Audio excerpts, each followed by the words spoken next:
Welcome back to the channel. Tonight we will be telling a creepypasta about an invisible friend. Her friend was always with her when she played and ate dinner and watched TV. How they had talked to the birds and how they had been so excited about tomorrow's spelling test. She's in the mirror and she wants my face. She just stared at the girl in the mirror with a big smile on her face.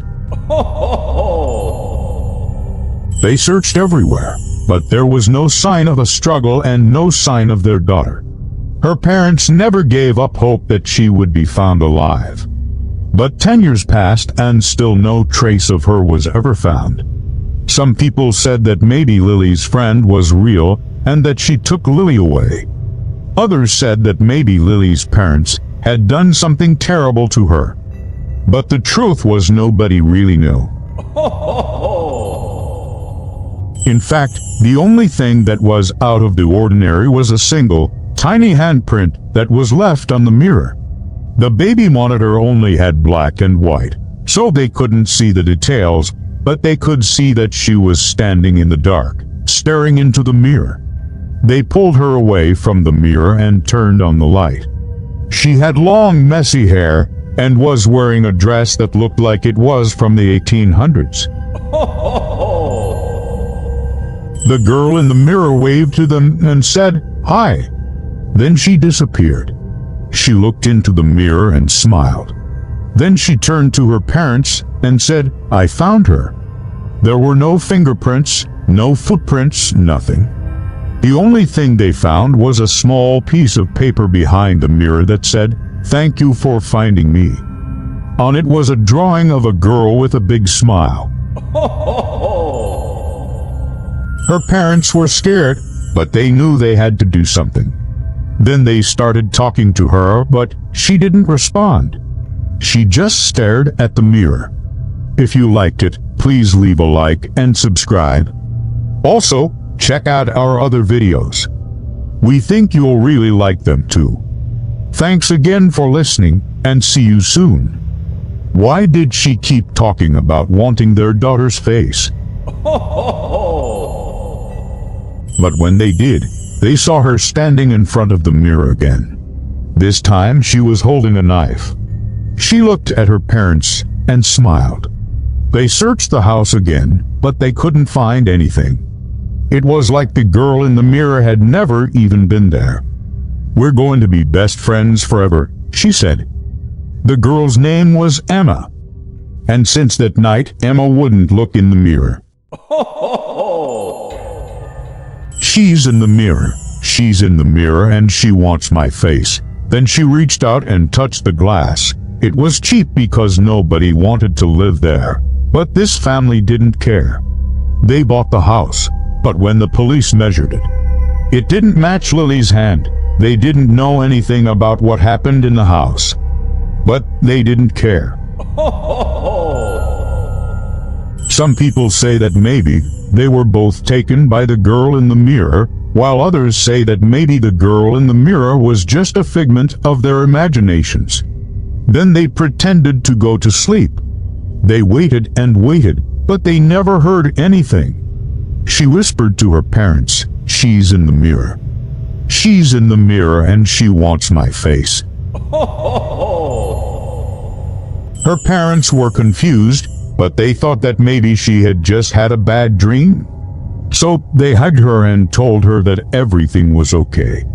But then she started crying harder. "She's in the mirror. She's in the mirror and she wants my face." They were happy just to have a house of their own. When they asked her what was wrong, she said, "I was playing hide and seek with my friend, and now it is my turn to hide." Then she ran away. She ran back to her room and hid under her covers. Then she started crying and begging for her parents not to go into her room.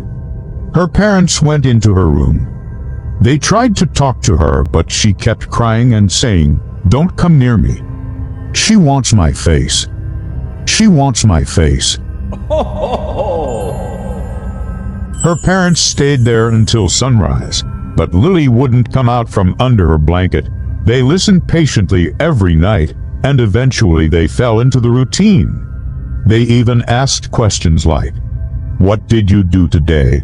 and "How was your day?" because they knew that these questions would make Lily happy, and even though it was weird, they got used to it. Her parents were worried because it was getting late, and Lily hadn't made any friends at school yet. So they asked if she could play outside or invite a classmate over to play. But every time they suggested this, she would just shake her head and walk away. So eventually they stopped asking. This creepypasta is called The Girl in the Mirror by the Beast Below. 6-year-old Lily Evans told her parents every night before bed about her invisible friend. Every night at bedtime, Lily would tell them all about what her invisible friend had done that day. How they played hopscotch. Then one night everything changed. Lily came running into their bedroom in the middle of the night screaming, "She's in the mirror." In the morning, after she finally calmed down, her parents noticed that she had no fear when she looked at the mirror. Her parents called 911 and told them that their daughter was missing. The next day, Lily was still missing, and nobody knew what happened to her. One day, a family was looking for a new house to buy, and they came across Lily's old house. A few weeks later, a young couple moved in with their 6-year-old daughter. One night, the little girl woke up and started crying. This time her parents couldn't just ignore it. So they turned on the baby monitor and watched her. She stood up and walked toward the mirror. When her parents heard this, they immediately ran into her room. When her parents looked into the mirror, they saw a pale girl with hollow eyes smiling back at them. Her parents were scared, but more than anything, they were worried about their daughter. Was she okay? What did the girl in the mirror want? But one night when Emma's parents were watching her on the baby monitor, they saw her get out of bed and walk toward the mirror. So they called the police. The police came to the house and searched everywhere, but they couldn't find anything. There was no sign of breaking and entering. The police left, and Emma's parents went back to watching her on the baby monitor. Emma's parents were scared, but they knew they had to do something. So they unplugged the baby monitor and turned off the lights. In the morning after, they called the police again. To this day, nobody knows what happened to Emma or what happened to Lily.